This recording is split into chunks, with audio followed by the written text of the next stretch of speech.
I can take a class.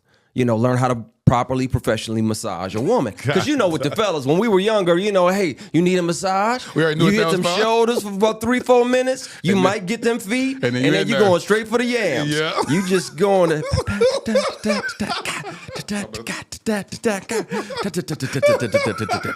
You going straight for yams.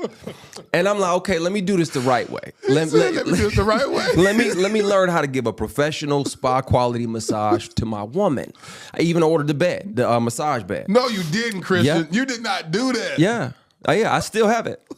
I still have the bed. And what's crazy is right around this time I started praying about our relationship, it started to fall apart. I never imagined my public healing would inspire others to heal across the world. I thank you for using him to reach the world with a message of hope in relationships. But your life does not. God, you are my publicist. We laughed. We shared the unadulterated truth. He said, not only have I not divorced you, I ain't exposed you. Oh! We didn't marry fans, we married forever. And we wanted forever to act like a fan. Reveal her, Jesus. I will not compromise on getting a woman of God. You don't have to. And Father, I declare for his future wifey, thank you for preserving her. This season, I declare miracles and See, manifestations. you selling scripts.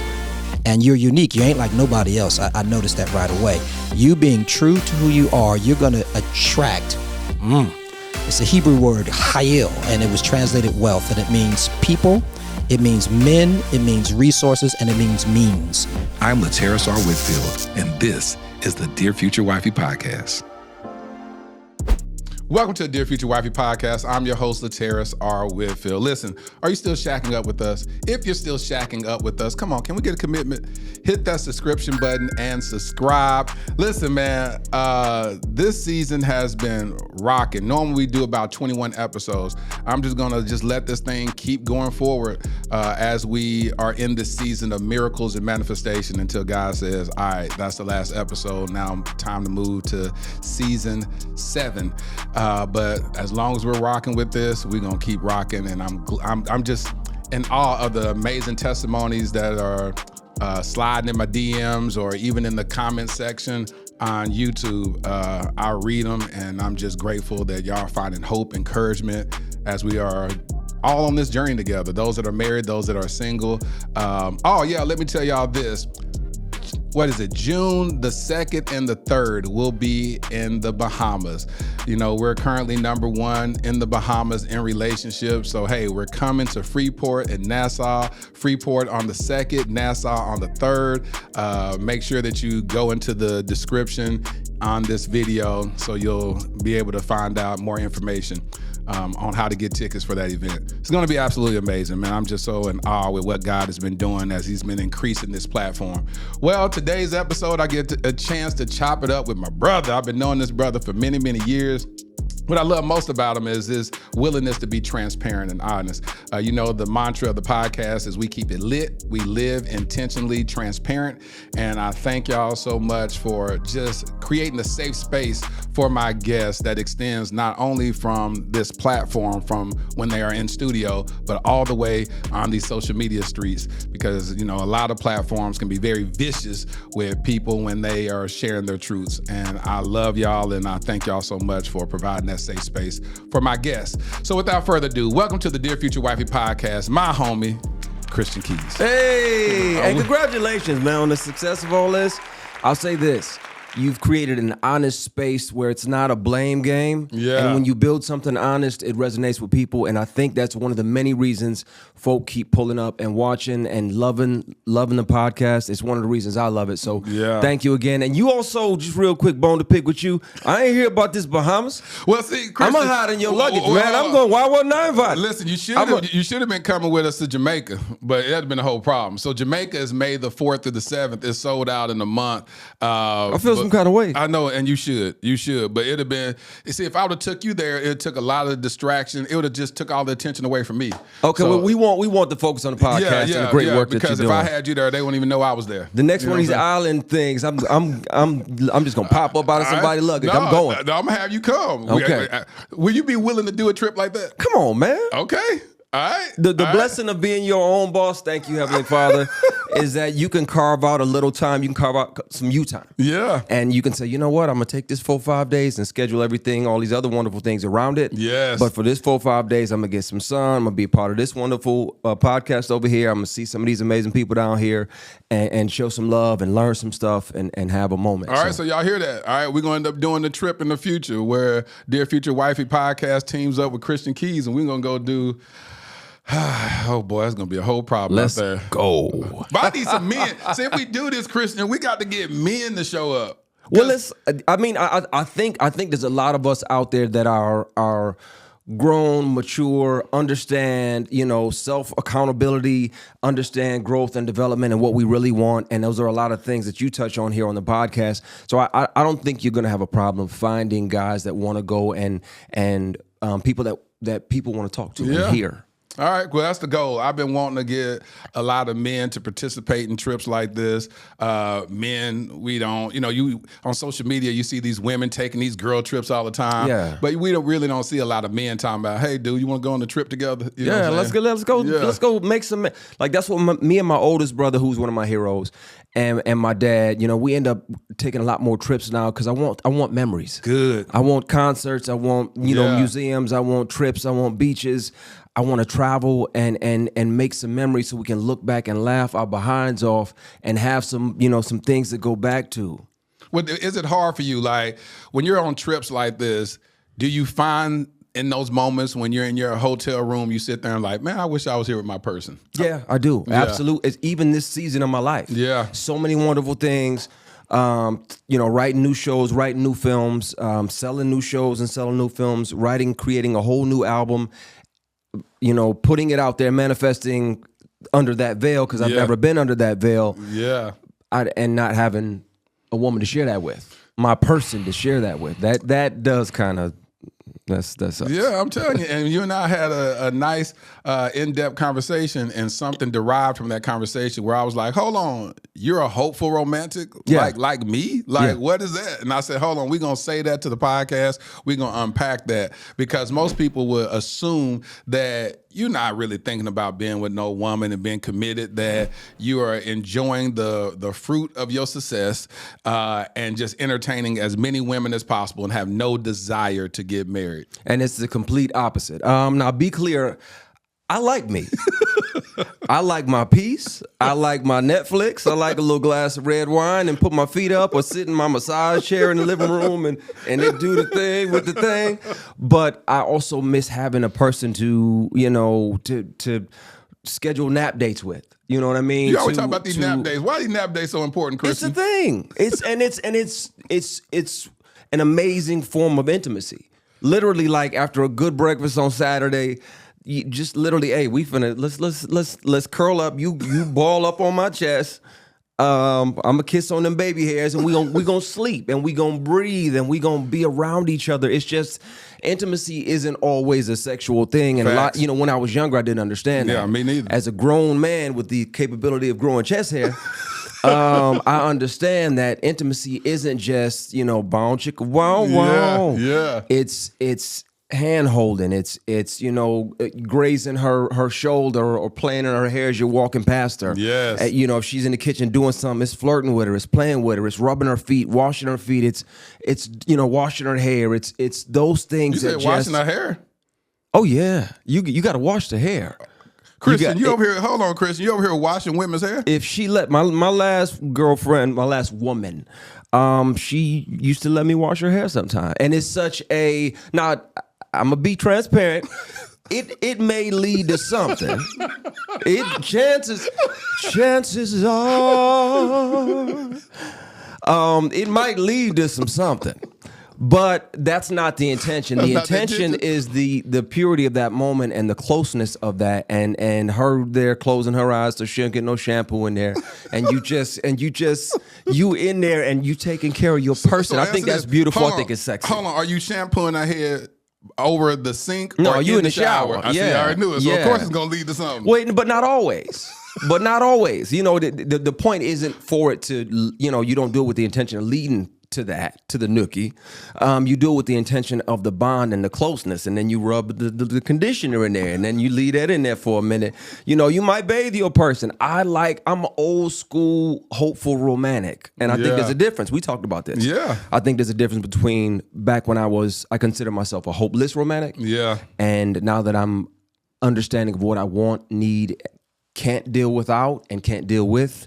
That's a Bible verse. We're going to talk about that. I think I'm a hopeful romantic because I carry my standards and my needs in, and I have a full understanding of those things. I'm not just going to jump into any potential love situation. I'm going to jump into something that I think is going to be healthy. I'm going to learn from. It's going to challenge me. I crave it. I need it. I can get tunnel vision and focus on that. Get tunnel vision and focus on that. Yeah. Hold on. You said you want to get tunnel vision and just focus on her. Yeah. It's a everybody doesn't believe that it's a possibility when, you know, women may love you and what you do and that kind of thing. And that's a wonderful thing. I love and appreciate the support. I love my social media family. You know, the comments, I try to comment back and, you know, I get engaged and get involved with them. But ain't nothing like, you know, a like from your person. There's nothing like a comment or a goodness, you look good from your person. That's worth 1 million likes. That's worth 1 billion likes. That's that thing when she walk in and just bite her lip and look at you. You like, woman, I got stuff to do, but I will set all of this down. You if you don't untuck that lip, I will dive on you, woman. So when your person sees you and validates those things about you, it's magical. I was I did an episode back in January called Healing from Heartbreak. But one of the first conversations I had with that woman that I fell in love with, she said, how does it feel to go viral? Because that was when the infamous wig video got like 73 million views. Yeah. Is it still back there? No, or did she get it? She got it. She took it back to Nashville. And so she asked me, she said, how does it feel to go viral? Because at that time it was about 40 million views. To date, there's been 73 million views for that video. Absolutely crazy. So she said, how does it feel to go viral? I said, it feels empty to be seen by millions if you're not seen by the one. Facts only. And that's exactly what you're saying is that, you see all these likes on social media. You may make a post and you see all these likes or views or whatnot. And you like, but I'm still, I don't have my person. Yeah. And no matter how many likes other people give you, no matter how many comments other people give you, it will never fill the void if you're still waiting on that one. Exactly. And it does, even though you can appreciate the blessing, you know, you give credit where it's due for the blessing. Right. But man, to sit there and to be completely vulnerable with your person and be like, oh my God, baby, this is really happening. Yes. Like I hoped it would be this good and God made it even better and I get to share that with you. And yes. I love you to the moon and back. And you know, you see me grind and you see me struggle and you see me be afraid to step out on this branch and create this thing or that thing. Unsure if God was going to bless it, unsure if it was going to be successful. When you share those kind of things with your person, that solidifies that foundation. It just gives that tree extra roots. It gives it extra strength and extra oomph. You know what I mean? Yeah. So have you ever came close to, we talked about this in the Atlanta podcast episode where you talking about, I was about to buy the ring, and you was talking about, we'll say that for another day. Well, that day is here. So when you talk about, because a lot of, like I said, people may say, will Chris ever fall in love with somebody? Is it even capable when you have all these options to actually fall in love, to get that vision for that one? Let's talk about those times in your life where you were so intentional, you put your heart out there and you didn't receive what you invested. Well, it's absolutely possible. I love hard. Me too. My oldest brother teases me about being a serial monogamist. You know, who you in love with this year? Like, man, shut up. I'm not giving up. I know what I want. Exactly. You know, I want the horse-drawn carriage. You know, I want the 2 or 3 houses with picket fences. Is your brother married? Yes, he is. Okay. 15 years. I can't stand my sister-in-law. I'm kidding. I love her. She's amazing. But I had to just insult her right now. I couldn't pass the opportunity. But they're an amazing couple. They get each other. They're one of those couples that get on your nerves because, like, if he's cracking jokes on you, she'll come in and finish the punchline. Oh, I can't stand their behinds. But no, they're amazing. They're one of my favorite couples, and that reminds me that I can have that, my version of that. Yes. The humor, the honesty, the transparency, the accountability, all those formulate and help formulate that recipe for a real functioning love. I do want that. I'm not selling for less than that. And that's like, even the song that I did recently, Under That Veil, that was more so me trying to manifest what I want. Because I've been there. I've been close. I've been ring shopping. I've snuck and gotten ring sizes and picked out proposal spots and had the relationship disintegrate around the same time. Part of that's my fault because I asked God. I was like, God, if this ain't it, you know, please let me know. And you got to be careful because he'll knock all of this. I'll knock all this over. If you better be ready. And I asked and he knocked it all over. Yeah. Literally, one of my last relationships, that's how I got my massage therapy certification. I figured, okay. You certified as a massage therapist? Yes. Yeah. And you said that's how? I was thinking of creative ways, like anybody can buy a woman some flowers. You know, it takes a little more thought to like maybe get different kind of flowers in her favorite 2 or 3 colors, you know, once a week or something like that. That's a little more thoughtful. I started doing stuff like that. I'm like, hey, I like this thoughtful stuff. This is kind of cool. I like this adulting is fun.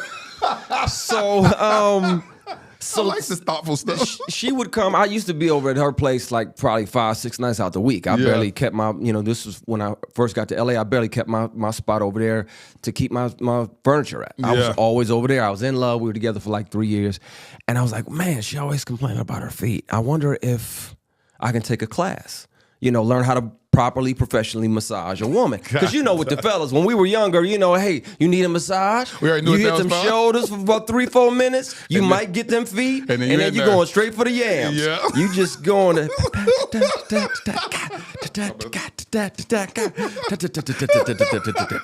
You going straight for yams. And I'm like, okay, let me do this the right way. Let me do this the right way. Let me learn how to give a professional spa quality massage to my woman. I even ordered the bed, the massage bed. No, you didn't, Christian. Yeah. You did not do that. Yeah. I still have it. I still have the bed. And what's crazy is right around this time I started praying about our relationship, it started to fall apart. And I don't blame her. She hadn't healed from the guy who messed her over before me. And she told me this after we broke up. Oh, God. But I prayed that she would end up happy after we broke up. But we fell apart because she hadn't healed from him. And so I ended up paying for a lot of his stuff. And I was faithful to her. I would have it. I'd have the opportunity 2-3 at a time. Of course. And I was madly in love, and I didn't want nobody else but her. And she's happily married now. I don't know if they have kids or not, but I'm happy that she's happy. Yeah. And she wasn't my person. Literally the week that the massage table and my massage certification showed up to my home, we broke up the week before. God, dog. Did she know you was doing that? Nope. I told her afterwards.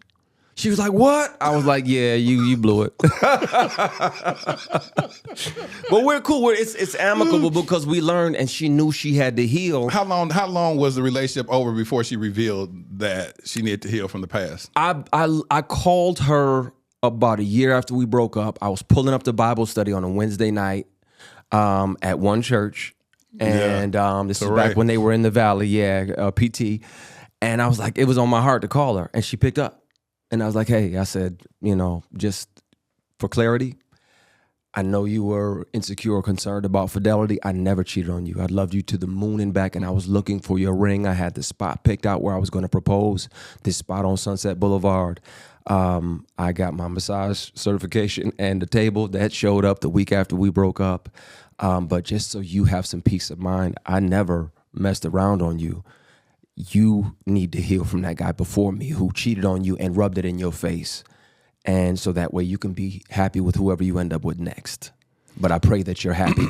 And, you know, and she received it, and we had a good talk, and then I went to Bible study. Let me tell you something. This is so cathartic for me.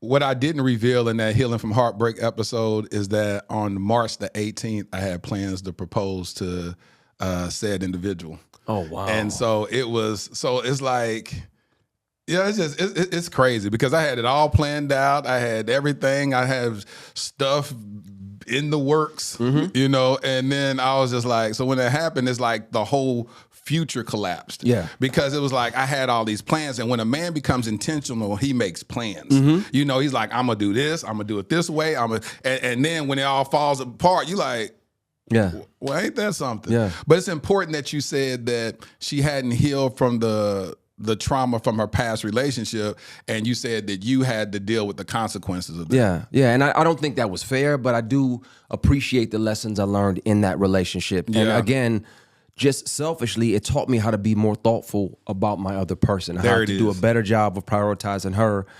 I would have never, a younger me would have never thought, let's get a massage therapy license so I can, you know, when she comes home from a long day of work, I can say, hey, take all of that off, get under the sheet, and let me tend to you.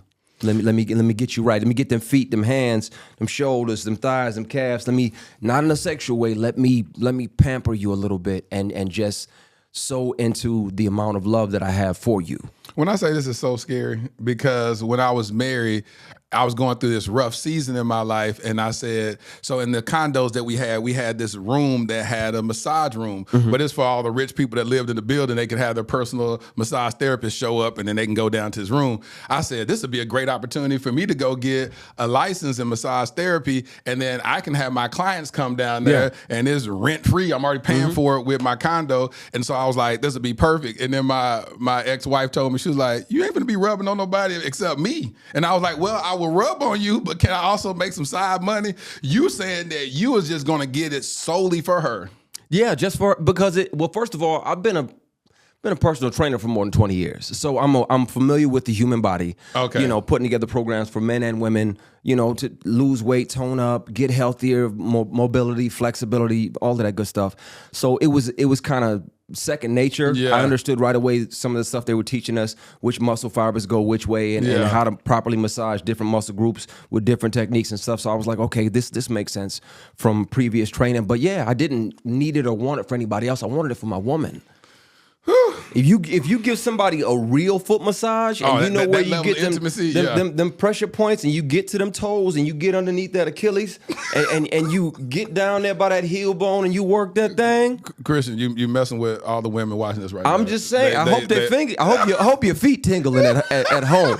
I hope it's tingling, because that means I'm doing what I'm supposed to be. I hope your doggone feet tingling. So what you think about those videos? I know you see it with these massage therapists that be like, the whole video looks sexual. That's Cinemax. That might as well be HBO. That is late night naughtiness. What would you do if your woman went to a dude like that? He laying all on top of her, got her legs all open. Help her pack. You are now single. Congratulations. Yeah, come on, man. If you need that, then you better holler at me. That's what I'm here for. I don't got all these shoulders and all these chest muscles and stuff I can do all of that. We got a lot of baby oil, coconut oil at the house. We can slide all over the damn house. Doggone it. I be looking at these videos, I say, certainly they ain't got no men. If y'all have a man and y'all post, it's like, what are you thinking? Like, what are you Yeah, no, I'm not. I'm sorry. If that's your thing, I'm not judging you. But what we not gonna do.com is that. No. Yeah. Would you say that's my cookies and candy? Yeah, that's my cookies and candy. You're not going to be sliding all over the massage table with this big buff dude over here. You got a big buff dude at home. A gray sweatpants champion. You gonna put some respect on my cookies and candy. You ain't gonna go back to the gray sweatpants. Okay, Christian. I'm sorry. You can't go back there. I had to revisit. You done messed up all these women. Women been hitting me up talking about. Say what it said. Connect me to Christian Key. Say what it said. Say what it said. So I don't post. I don't, just because I don't post that kind of content, don't mean I can't be wonderfully successful at it.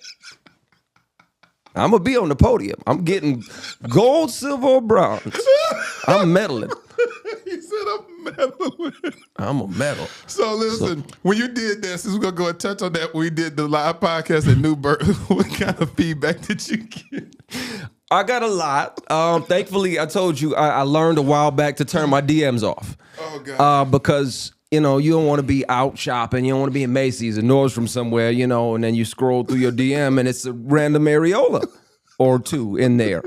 And folks will send you body parts and overly sexual messages, and as somebody grown, it takes more than that. Yes. And people got the nerve or the gall to be offended when you don't respond. I know you saw yes, I saw both your areolas, ma'am. Yes, you sent me what you sent me. Congratulations, God bless you. Oh, God. But it takes more than that type of a picture to get my attention. Yes. And plus, how many other celebrities did you send that to?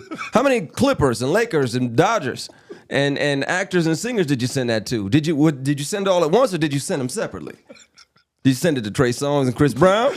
Did you send your areolas to Morris Chestnut? Who else did you send these to? Because you're way too comfortable sitting. Yeah, you just said you get an areola. You get an areola. You get an areola.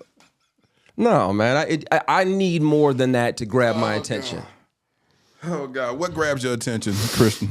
Energy. I think long before everybody, before it started being popular to say I'm an empath, I realized I was a little different. And I'm a big energy person. I usually can walk into a room and I can feel certain energies, pick up on them. I can pick up on maybe if there's an energy where, somebody doesn't wish me well or can't stand me. That aura, that energy will be a little different. And it's palpable for me. So it's the same for a connection. More than just an aesthetic connection. If she's, more than just pretty. If she's somebody that's going to challenge me, somebody's going to hold me accountable, somebody I can learn from, which is the sexiest thing a woman has ever done to me. Just teach me something, because that's going to stay with me forever. Energies, that does it for me, that connection. When you said that, that's a powerful statement. You say that, because you mentioned that in the live podcast where you said loving a woman that can teach you something. Yeah. And then you added another layer to it because you said it'll stay with you forever. You tell me you're the type of man that's open to a woman teaching you? Yeah. We're not feeling emasculated with a woman teaching you something? Absolutely not. Why not? Because a lot of men, and I'm gonna tell you, I had a problem when I was married. I was in my early 20s, but my ex-wife was 4 years older than me, and she would always try to teach me something, and I would rebel, and I'd be like, you can't tell me nothing. And then when one of my homeboys or a male figure told me the same thing, then I would do it. And then she's like, why do you always listen to your friends or whatever? And I realized it was a deep-rooted insecurity that I didn't want to feel like that I couldn't lead her. Right. You know what I'm saying? And so how did you get to this self-awareness where you allow a woman to quote-unquote teach you? Started being brutally honest with myself. I'm not always right. Good. That's number one. I'm right about half the time, and that's fine. That's enough. As long as I'm shooting 50% from the field, I'm an all-star in the NBA. I'm going to the league. So I feel like it's similar in a relationship. I don't need to be right all the time. I hope to be right half the time. I do need to be heard. It's more important for me. There it is. It's more important for me to be heard. I don't have to be right, but I need you to hear me. I need you to help create a space to where we both can be heard. Yes. Because if we're both heard, both comfortable, both have peace in that space, we can figure out how to get it done, how to win in that space, in that moment. But if I can't be heard or you can't be heard, that thing is never going to be addressed, and it's going to sit there and it's going to fester, and it's going to, it's going to make things worse. So I absolutely can and have learned over the years, I want a woman that's more experienced and smarter than me in some areas. Yes. So I can learn from you, be inspired by you, be motivated, be like, man, she brilliant. And see, and that's get your fine behind over a little smart thing. You get your sexy little brilliant. Come here, girl. I like that. It's not intimidating. Yeah. It's attractive. Like, wow, this, not only is she fine, not only is she beautiful, and not only is she mine, but she's brilliant. Like, I'm always learning new stuff about me and about the world when I'm around her. That's another thing that's wonderful, is that talk about when you're around your person, I've always believed that God speaks to you clearer through certain people. There it is. There it is. And you hear him so much better like that. Remember the old radios? Yeah. The old. You trying to find the little frequency, dialing static, into it? static. Boom. And it's perfect. Yeah. A lot of times in my life I've experienced where I hear God really, really clear when I'm around and with certain people, family members, friends, and in certain relationships. And I'm like, man, I really hear God now. That's good. And so, Christian, this good. Yeah, man. This good. This is good. Talking about dialing into the frequency to where you're able to hear God on a different level with that person. And that's what I had to learn as I grew older and got mature. It was like saying, how am I gonna fight my teammate? Right. That if God brought this person in my life to literally be my teammate, why would there be any opposition? Because we're on the same team.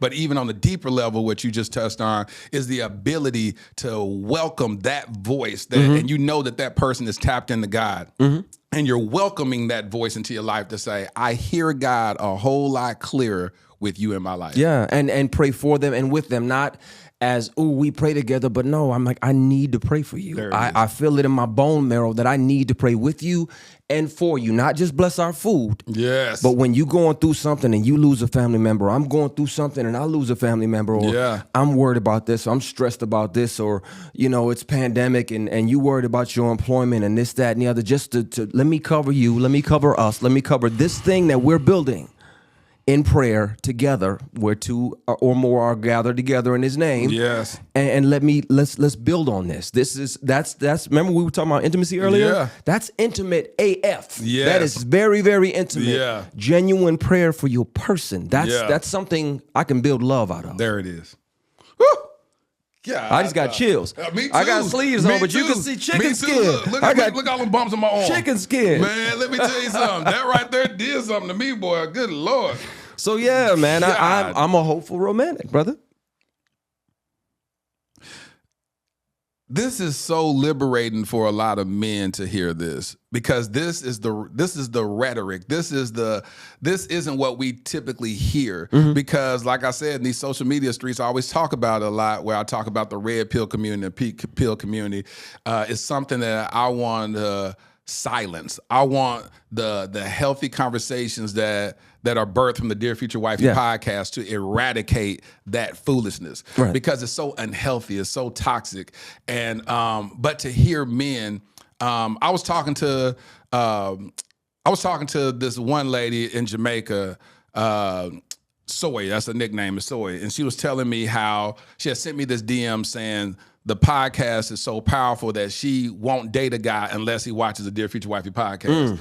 She said because in Jamaica, men they don't have a space. They don't even believe that they even have the mindset or the framework to even share their emotions. It's like, what? Talk about somebody hurt me. Like that's not even heard of, or to share their heart or their feelings with a woman. It's just not even heard of. And so she said that what I love about your podcast is that it's shaping the culture. She said, let me tell you something. She said, you may look at your Instagram and see how many followers you got or YouTube subscribers, but that never will show the impact that your podcast is having on our culture, because you are helping to change the dating landscape, the marriage landscape, as well as impacting children's children. Because if the parents become healthy and communicate on a healthy level, then their children now learn how to communicate on a healthy level. That was a conversation I had last Saturday, brought tears down my face. Listen, you said a couple things. One, when the parents become healthy, we don't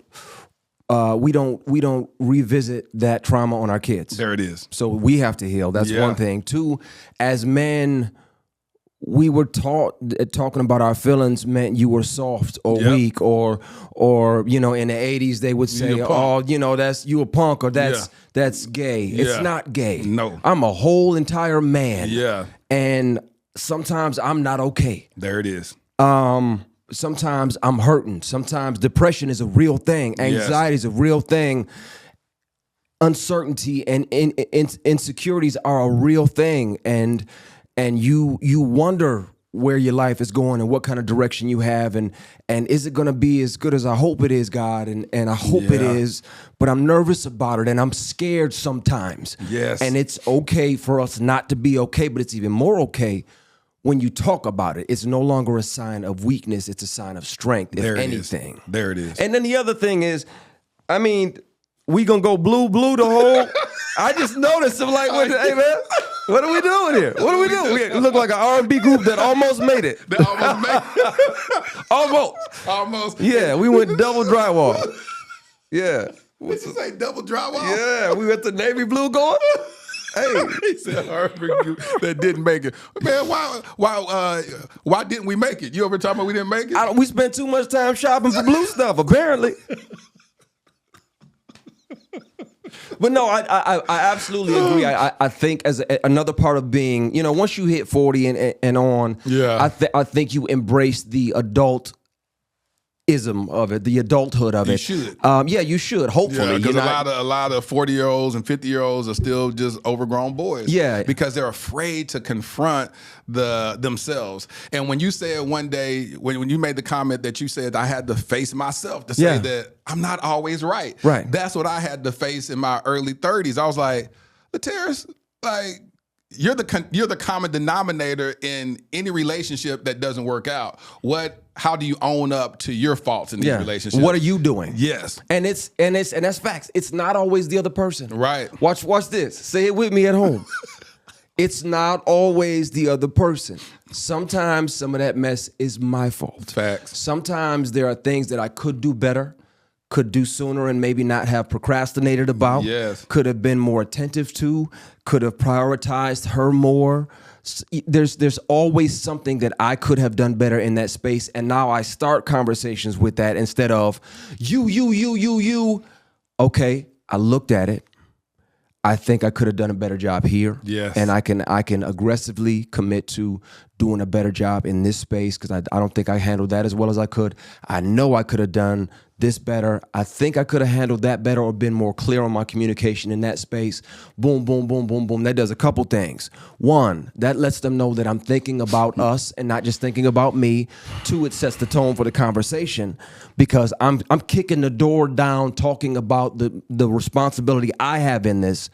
Hopefully, my woman is going to be like, no, he didn't. I know he didn't just come in here and just start accepting responsibility. And well, then what did I do in this situation? There it is. It's going to have the right person is going to start looking at that situation, start internalizing it too, and do the same. Yes. Reciprocal love, man. When I tell you that's what it's about. And like you said, we're not always right. But to come together and say, we're going to make the relationship the focal point. We're going to make the relationship the main thing. We're going to keep the main thing the main thing. It's not attacking each other. It's a scripture that says we wrestle not against flesh and blood, but against principalities in high places. And so oftentimes where we're going through these relationship issues, when I had this couple on last week that her boiling point was when he decided to get her the car that he wanted her to have, not listening to what she decided. And it just all spilled over to where she said, I'm filing for divorce. And I was like, it can't be the car. It's got to be more. Yeah, it was more, but it was years of built up frustration. That was the couple that stood up at the Atlanta show. Remember the one that said, your podcast saved our marriage. They did the episode last week, and that episode aired this past week. I got to go see it. Oh, it's powerful, but they unpacked almost 18 years of stuff that they had gone through. But the boiling point was when she was like, I can't do it. Year 17 of their marriage, and which was last year, and she was gonna file for divorce until one of her friends sent her an episode of my podcast. She watched it, sent it to her husband. He watched it and said, you know what? I gotta do better. He said, I'm messing up. And said, babe, can we go through therapy? And they went through therapy. Love it. And then God began to heal their marriage. But it all comes internal. We always got to think about what are we contributing to this relationship failing? Right. And then reverse engineering it and fixing it and then showing up as our healthy self. And if the relationship doesn't work after that point, at least you know that you did everything you could do. Right. Took accountability and responsibility to try to fix it. And if it just wasn't meant to work, it just wasn't meant to work. And not just what am I doing, why am I doing it? Why am I handling every time this thing comes up, why do I handle it like this? What's behind that? Because if you can get to that, the root of that, you can get to the why. The why creates the what. And if I found when keeping myself in check and checking myself about things that I need to do better on, or I could do better here, or I know I didn't do my best in that space. Yeah. I know I didn't in this category over here with her. I could have done better. I could have found better ways to do something. Yeah. Find 100 ways. What was this R&B song? I could have found another way. So I had to go a step deeper and figure out, okay, why am I moving like this? Why do I make that decision? Why is that my go-to? What is that, a defense mechanism? Am I afraid at the depth of the emotional currency that we're spending together? Am I, what is it? Does this trigger some old trauma? Does this some unhealed thing? Is it, why am I doing it? Boom. Okay, once I get to my why, I can start shifting the what. I can stop doing that same thing that's going to create distance between her and I. And now we're growing. If we're not doing this, we're doing this. So it just depends on how deep you want to go, you know, how much of your own personal BS you want to cut through. But the more I do it, the more I like the person I see in the mirror. Yes. The more peace I have, and the more uncomfortably honest I am out the gate. This is me. I am goofy. I am silly. I love hard. I'm an empath. Yeah. I cry at romantic comedies. I be blinking fast. Somebody be cutting onions. I be like, they cutting onions in this smug. You know, but I'm a human. I'm a fully realized human being, and the more honest I am with myself, the more available I am to truly, properly love my person when I meet her. Do you watch the show Love is Blind? No, not yet. Love is Blind is powerful. I was watching this new season. I binge watched it this past week because I reached out to the vice president of marketing there to get one of the couples on. But man, I was crying like a mug. I was sitting up there at the bed just crying. I was like, well, I'm crying to get married. This messed me. He said, this is so beautiful. This is so beautiful. What's so beautiful about moments like that is people who, you know, I think you got to be extremely brave to be in an experiment like that, to just fall in love with somebody and then get married 6 weeks later. Yeah. But the vulnerability and the connection that they have with each other without, you know, sight unseen. Yeah. They're talking to people through these pods, and through straight communication, they build and foster a bond like none other, to where they are challenged to propose to the other person sight unseen.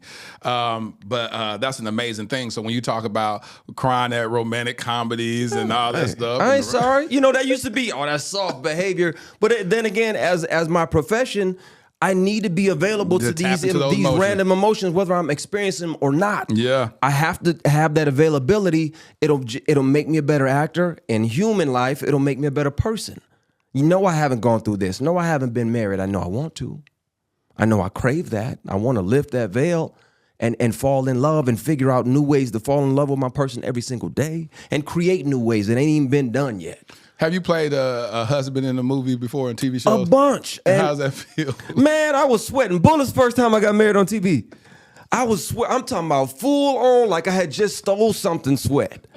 And they were like, Keys, you okay? I'm like, you know this ain't real, Keys. I said, shut up, man. This is my big day. I was so nervous. I was sweating through my tuxedo. I was so nervous, man. Why was you nervous? I don't know. I just think the real life anxiety of it and then my character's anxiety, they doubled up. I forgot to leave Christian in the trailer or in the dressing room. And my character and Christian both was like, hey, man, this is really what happened. So shut up, this is my big day. Yeah, shut up, this is my big day. But it's been wonderful because, like, even now on All Rise, the show that one of the shows I'm on currently. Yeah. Not only am I hold on, he said one of the shows he's on. Christian, how many shows you on right now? Won't he do it? Won't he will? One of the shows. I am currently on Reasonable Doubt on Hulu. Yeah. All Rise on Hulu. The next 10 episodes are coming soon. All the Queen's Men. That's on BET Plus, and that's coming eventually. I hope. That's all I can say on that legally. Right now. That's all I can say. I'm gonna skip past that. And then The Boys on Amazon Prime. And All the Queen's Men. You ain't just an actor on there. What are you? No, sir. I wrote and created the show. about 13 years ago, and I started pitching it to different production companies, networks, and studios. You get a lot of no's. Yeah. Remember, I talked about that anxiety and the stress and the uncertainty of, God, are you really gonna bless this? Yeah. And you get some maybes, and you get a yes, and a major studio optioned it for a year and a half. Did nothing with it. I got it back, and right around the time, a year and a half option. Yeah. So it just sat there. They kept giving me notes. I kept rewriting the script, rewriting things To go nowhere. I'm glad they did because it landed where it was supposed to. Yeah. And right around the time that I was coming off, I was on 5 or 6 shows at the same time. Again, that's big. Christian, you be working, boy. That's all God right there, because nobody else can orchestrate something like that, man. And my work slowed down, and I got mad at God. I'm like, what's the deal? Yeah. Like, I'm out here killing, and you ain't see me? I'm on TV every week on a different show. Why ain't I working right now, sir?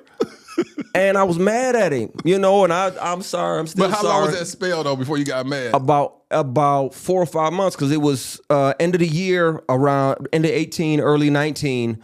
Pilot season's usually busy and active and this, that, and the other, and nothing was happening. I was hot. I was hot. I was like, I don't understand it. And then I got it.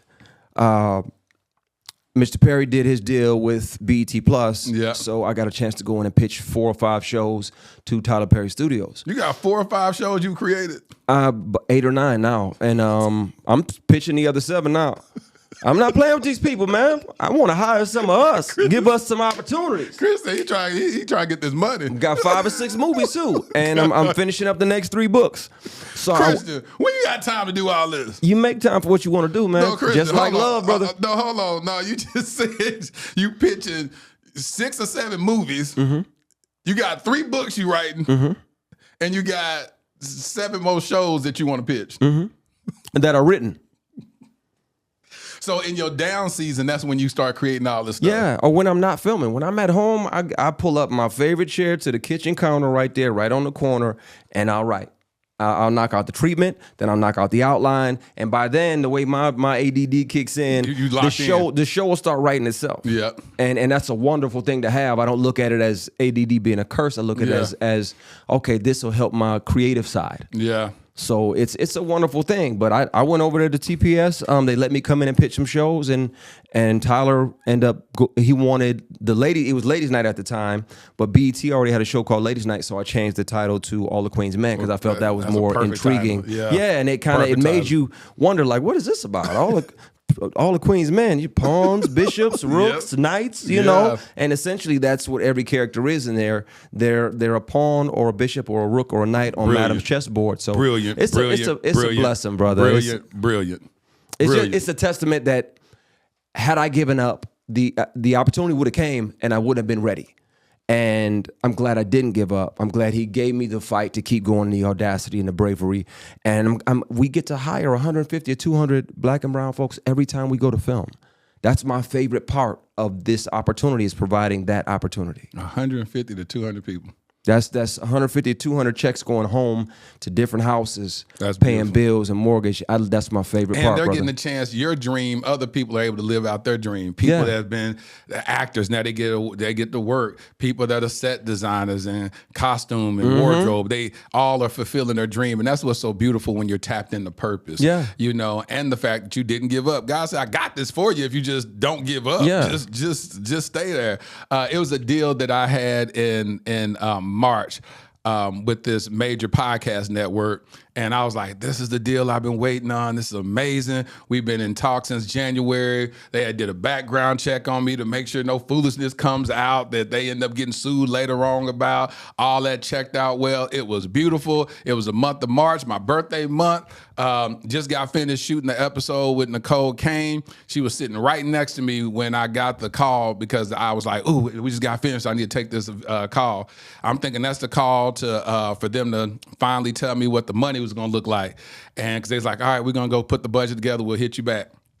Did that. They was just like, I'm sorry, we're not going to be able to go move forward. There's a lot of transition happening with the production company and a lot of layoffs. And we just got bought out by this other, studio, all this stuff. And I just sat there and I was like, okay. Mm-hmm. And I sat there and I was like, wow. And then God says, don't think that every no is not a blessing. Mm-hmm. When you're operating, the Bible says the steps of the righteous are ordered, that even your no's are by assignment. Because what happens, thank you, Holy Spirit, that you know how they always say today's price ain't yesterday's price or whatever, that back then in March, you could have got me for this amount. Now my platform done grew about 100,000 since we first started talking. All this other stuff that's happening, and then whenever that's revisited or even another network or whatever, the value is on a different level. Exactly. And so we got to always respect the fact that not every no is a curse. And that no could also just mean no. This is not your blessing. 100%. Or that no is really NOTYET, not yet. Yeah. Because I got a lot of not yets. Yes. I'm not ready yet, or this isn't your blessing, or no, I don't want your show over here. I got bigger plans. Like, maybe God already knew, okay, no, you're going to sell that to Tyler Perry Studios in 2019. So I know it's going to irritate you in 2013, 14, 15, 16, 17, 18. But it's gonna go 5, 6, 7 seasons and 100 episodes when you sell it over there in 2019. So follow me. I'm special. I know what I'm doing. Have some faith in me and let me work. Ooh. Yes, sir. Chicken skin again. It just got me, boy. When you talk about manifested blessings, especially in this season called Miracles Manifestation, it just hit differently. Yeah. It's because it's like, it's just how God is. This is how God moves. And that's absolutely amazing. When you think about all these amazing moments that happen in your life and, you shared wanting that person that you can come home like, guess what? My show just got bought by so-and-so, so-and-so. How do you reconcile that in your life right now? Where it doesn't lead to depression. It does still sting. Like I said, our friendship is always going to be transparent, and we way past the machismo of I don't have emotion.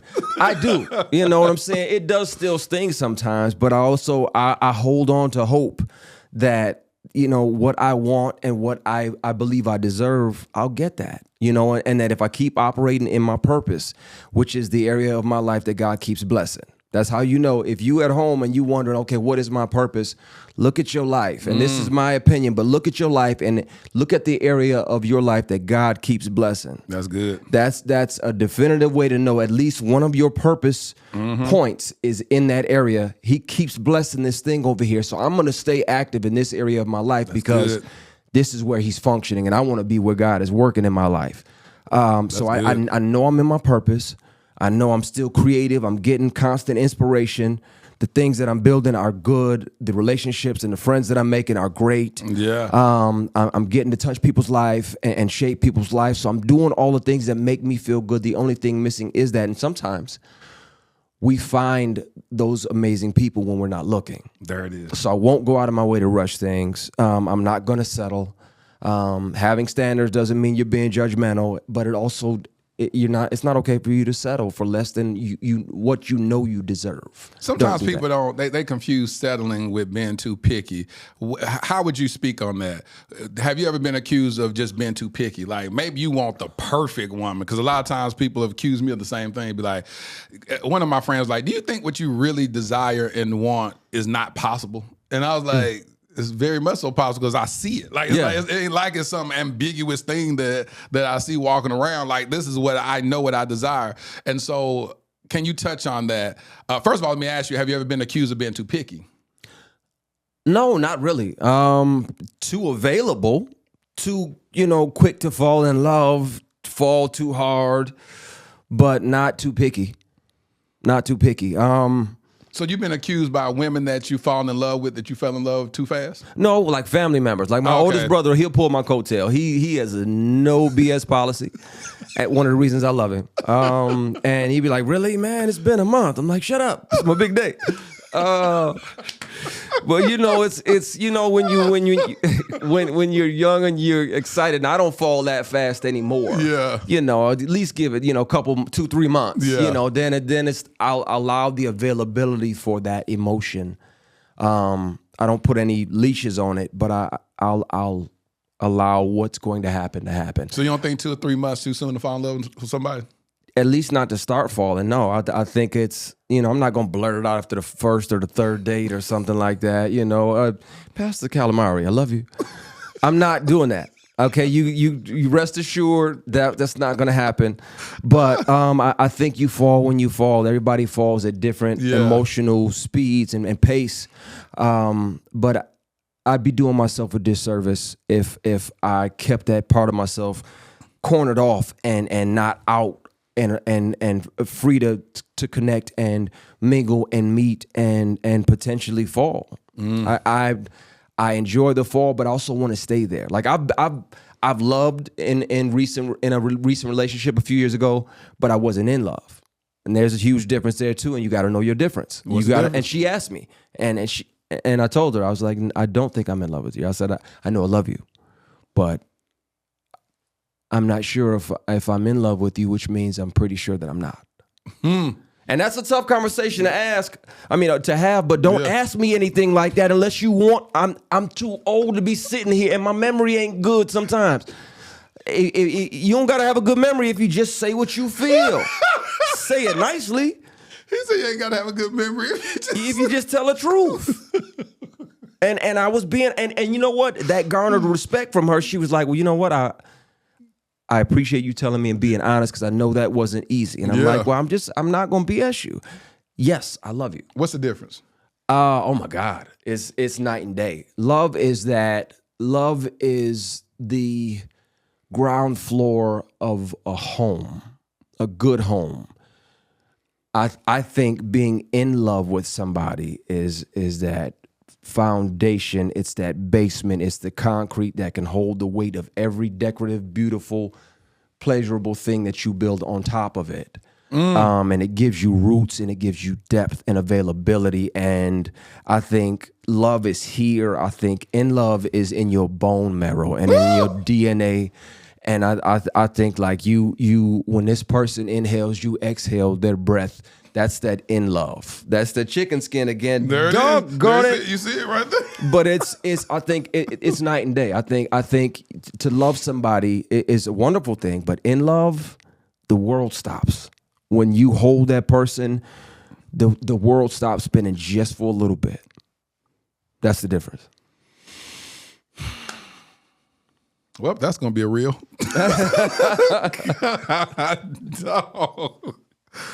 Oh God! When I was dating the girl I dated, she was saying it's crazy because anytime we're around each other, no one else we forget anybody else is in the room. Yeah, they don't exist no more. They don't exist. We could be at the movies, nobody else is there but us. Like we be acting like nobody else is there. Like, do we realize we ain't the only one? Like we ain't at the house watching the movie. Yeah. Like we are in the open. We just forget literally that everybdy else is there. That's the good stuff. Yeah. Like that's the cheesy, corny picnics at the park, reading a book out under the tree.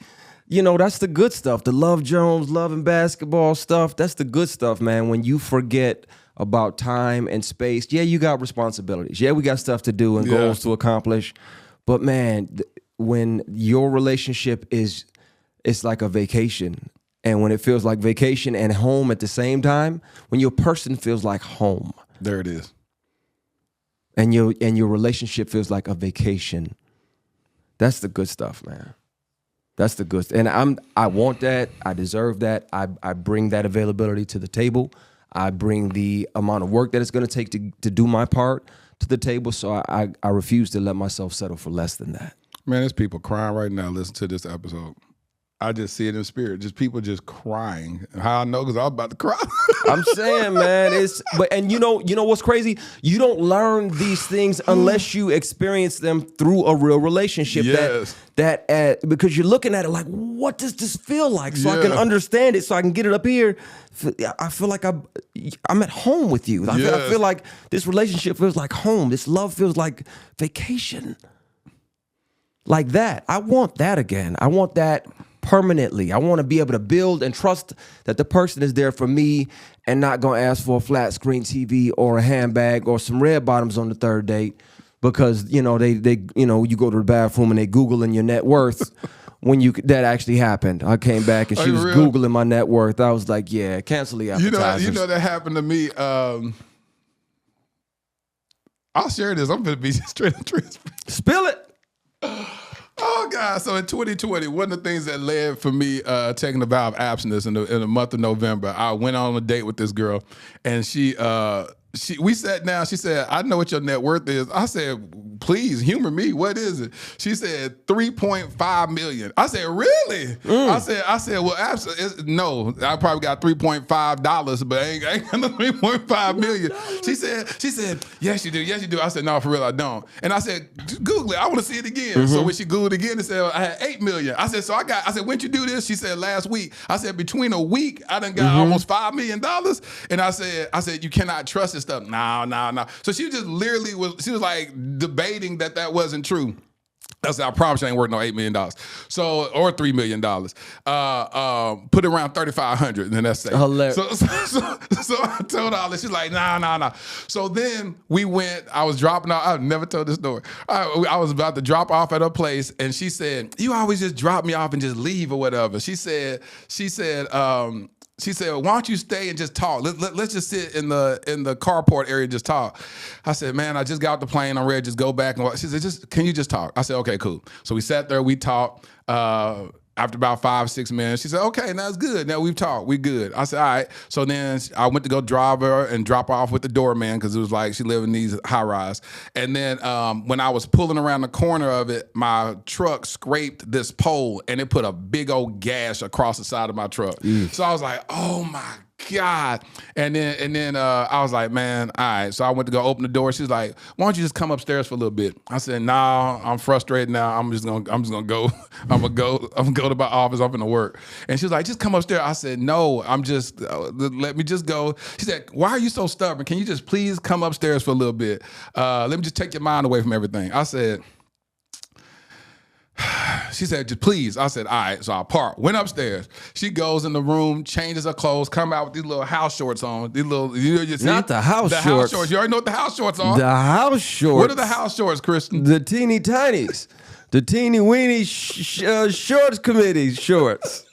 The setup shorts. The setup shorts. Are you sure you leaving or are you staying the night shorts? That's what it say on the tag. He can't leave if you put these on. That's what it say on the tag. That's what it say on the tag. Yeah. It's got to. Yeah. So then I'm sitting there. She comes in there. She was just like, she comes, sits next to me. I'm frustrated. I'm just sitting here in this moment. I'm just like, wow. So then she rubbing all on my arm, and I'm sitting there. She's like, "Can you just please stop thinking about it? See your mind is somewhere else." I said, "Man, I just don't feel like it." In my mind, I'm like, if you trying to have sex, I don't even feel like doing nothing. I just don't feel like nothing. So she keep rubbing on me, and then I was just like, all right, forget it. So then I lay her down on the couch. I get on top of her. I kiss her. I put my hand between her legs, start rubbing on her. She stops my hand and says, "Get out. Get out." I said, I just screwed up. I get up. I start walking to the door. I said, "I can't believe you just touched me like that." I said, I'm confused. I am literally confused. What space am I in my life? I go to the car. I go get in the car. I'm sitting there. She said, "I can't believe you did that." I called her. I said, "How stupid can I be? The girl just Googled my net worth. She just did all this. Why?" That was a whole setup. So then I called her. I was like, "Listen, I'm so sorry. I'm in the parking lot." I said, "I misread everything." She's like, "What you mean? What made you think that?" I said, "You weird, you changed, you had on these little shorts, you didn't have no underwear on, like, yeah. So that gives you permission to touch me." I said, I can't call it. Yeah. I can't call it. So then we talk. I apologize profusely that whole day. Then she was like, "Hey, I want to meet up with you and talk." I was like, "Man, no." I said, "No, we could just talk about." See, now you're not calling me no more. I can't believe that you taking this out on me. And I was like, "No, I'm just saying that I can't read. If I'm in an environment, I can't read the person. Right. I can't trust you. Right. I can't even trust myself. All the clues I've ever known growing up, this is what this is saying. You saying this don't mean this in this moment. I am confused. So if I'm confused, let me leave the situation." So then eventually, after about a week and a half, she stopped by my office and we talked, and she was just like, "Can we just put this behind us and all this?" And I was like, "Yeah," but ain't talked to her since. And I ended up seeing her at this fashion show, and she was like, "Hey," and she comes up to hug me. I did one of them little hugs you talking Church about. hug, yeah. Church hug. Oh, you gave her to Keanu Reeves? Yeah, Keanu Reeves. Well, he hug people and leave his hand floating out here like this. Don't even touch them. Yeah, just float. Float on. I had to give him a hug. She's like, God, why don't you hug? God, see, you acting weird again. I said, church hug. Nah. You just turn your junk away from him. Yeah, and you twist away and twist all of this away and just hold them around the shoulder area and get out of there quick. Get out of there quickly. That's what I had to do. And I was just like, she was like, see, you acting weird. You don't even hug me right. I said, man, I'm just confused. She said, I'm telling you, that was a year ago. Put that behind us. I was just like, whatever. But in that time, that next month, I said, I'm scared. I said, I'm going to be abstinent. You got to be careful. And that's the thing. That's the hard part. And that's where the trust issues come in, because you don't know who's really there for you. So, and you really got to tiptoe in this. Some of those things do happen, and women should not have to deal with that, that kind of thing. But there are also instances where some folk will try to come after you and set you up if you are a man of means, and that's not okay. And that's the scary, sketchy part for me. So I'd be like, church hug. Let me spin my junk away, because you ain't gonna be on the blogs tomorrow talking about he grinded. No, I didn't. No, my junk was over there. You said it was over there? Yeah, it was over there. It was over. It was almost in the next room. I did not grind on you. I did not grind. Yeah, you got to be careful, man. So I'm super cautious, but like I said, I won't let those kind of circumstances shake my optimism or my hopefulness. I know what I want, and I know God's gonna keep leaning on the blessings coming in. I know He done parked a blessing truck in front of my house. You have this beautiful song, this single that you just released. What's the name of the single? Under That Veil. Under That Veil. What does that mean? What made you write that? It was pretty much just trying to manifest what I want. My oldest brother, I mentioned him a couple times. Don't let that go to your head. that you mentioned him. Don't let that. I know he gonna be like, oh, I made it. But no, he asked me in my last relationship, he's like, well, you know what? Like, you think she's the one? I was like, you know what? Yeah, I can see her being under that veil. Like, it came from a real place, real conversation. Under that veil. And some of the best songs and the best ideas and the best things in my life, my creative life especially, come from real dialogue, real moments. And my mind immediately was like, hey, man, you know that's a song. I was like, okay, well, write it then. What you bothering me for? And so I wrote the song, but I was just as transparent as possible. And it's just a declaration and a manifestation of what I want. You got to sometimes speak it to add some power to that energy and to adjust your frequency to draw in what you want. Sometimes you got to speak it and put it out there. It's like a melodic vision board, if you will. And it's just that. It's just a brand new old school R&B love song that is going to be playing at every black and brown wedding in the world this summer and next summer. And it's Under That Veil. Chris, you got to give people a little piece of it. Can you sing a little bit of something? I don't care if it's just 2 lines. I think I can swing that. I think I can. Right. I believe. The song goes, I want to see you under that veil. Baby, I do want to build a beautiful life and spend it with you. I lift the veil. We both say, yeah, all I ever need is you. I want to see you under that veil. I do, baby. Yeah. All right. See, now.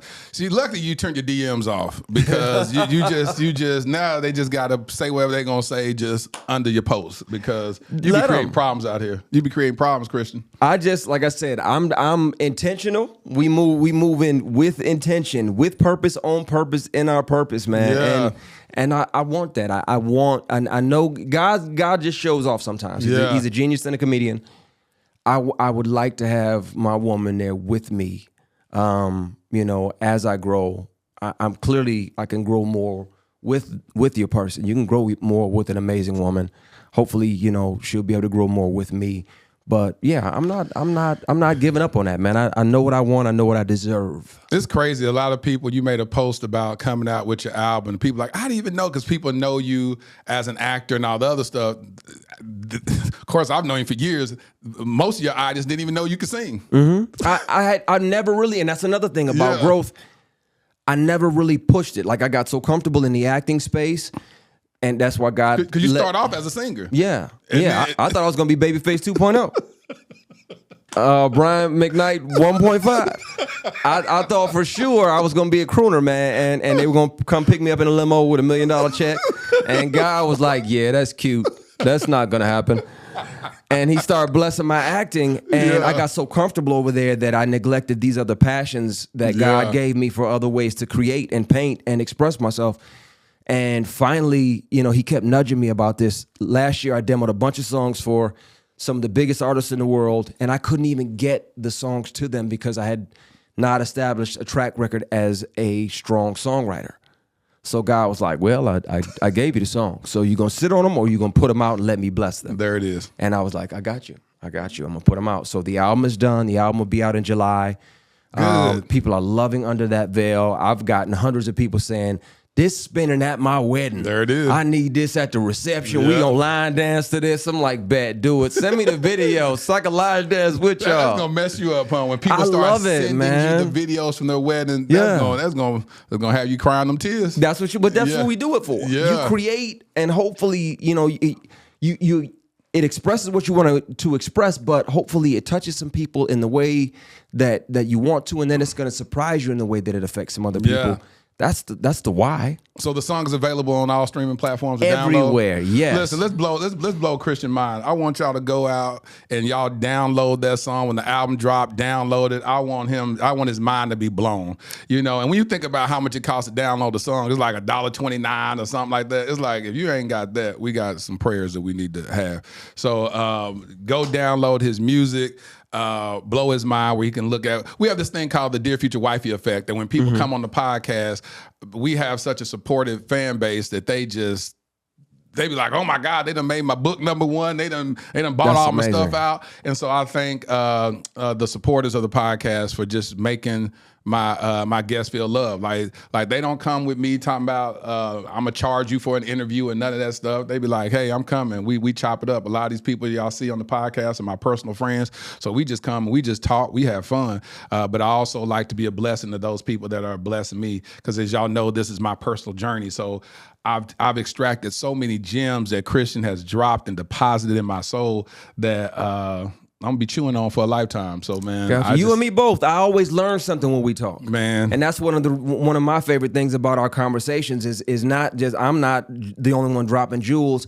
I learn stuff from what you say, and I learn stuff that I hear me say sometimes, because sometimes I'm answering my own question like, wait a minute, wow, that's okay.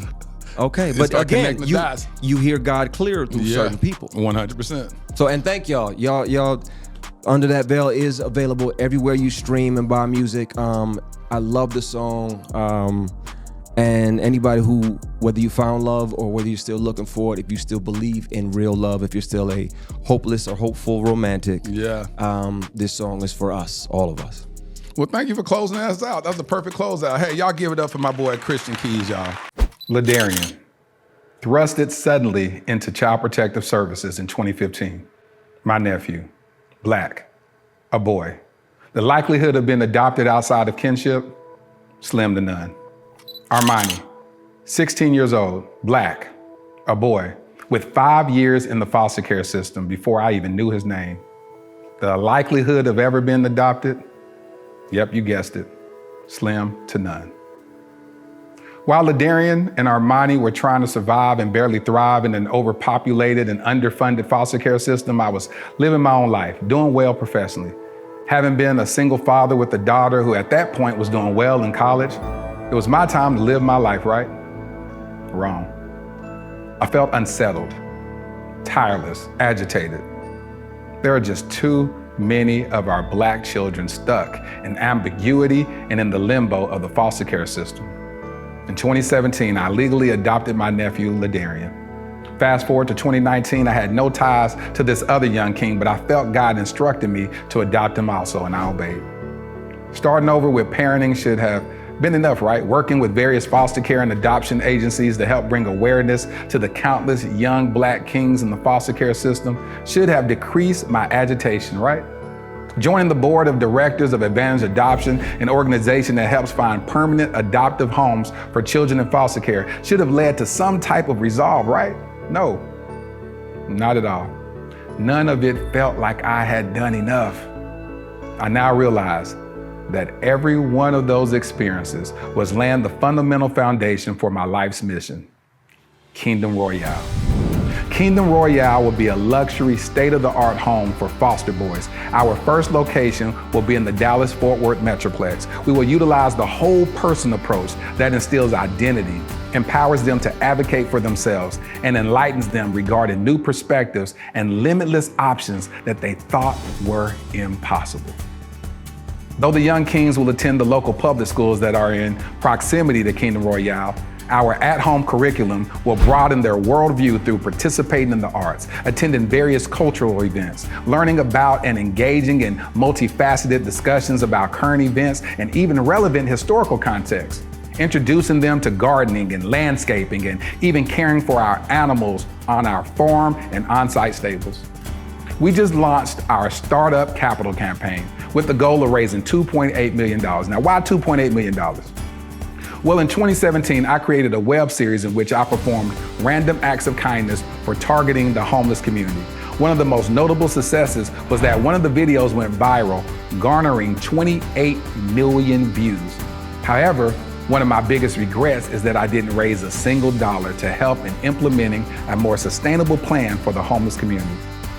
So throughout the years, with much remorse, I reflected on not maximizing that moment. I knew if at that time, just 10% of the viewers donated $1, we would have raised at least $2.8 million that could have really established long-term support for the homeless community, or at least started a long-term initiative to do so. This is my do-over.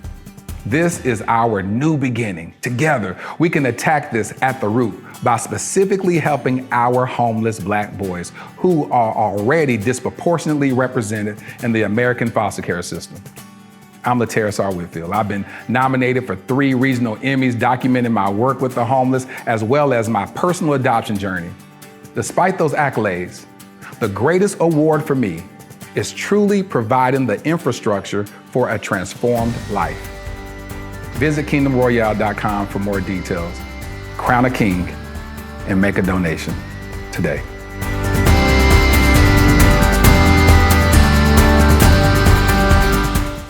Listen, I hope y'all enjoyed this episode. I love it when I get a chance to chop it up with my brothers. Y'all got a chance to just step into the locker room of men's lives and have a really in-depth conversation to see what we desire, what we want, some of our fears.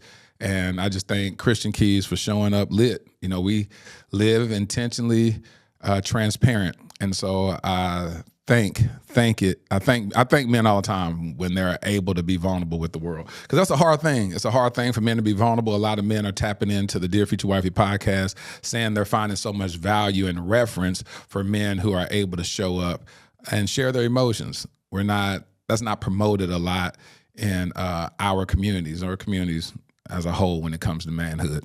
Well, here's my favorite part of the podcast where I speak to my future wifey. Dear future wifey, the future, what does it behold? Is it odd that when I think of our future, I think of the memories we'll build? I look forward to adding wrinkles to your brain, confirming we existed in each other's lives. You are the manifestation of the unwavering hope I protected, the reciprocation of the love I've sown, and the sleepless nights that will transform into peace. You make every dark day worth living because you are the sunshine after the rain. Now, I know that sounds typical, but there's nothing typical about you. You are my hope. You are my destiny. You are my peace. You are my safe place. You are my flex. You just are. Your future hubby. I hope you enjoyed this episode of the Dear Future Wifey podcast. Remember, be lit, live intentionally and transparently, and don't stop loving. Make sure to subscribe to our Dear Future Wifey YouTube channel. We're available on Apple Podcasts, Google Podcasts, Spotify, and Stitcher. We welcome your support. Simply share our podcast with your friends and family.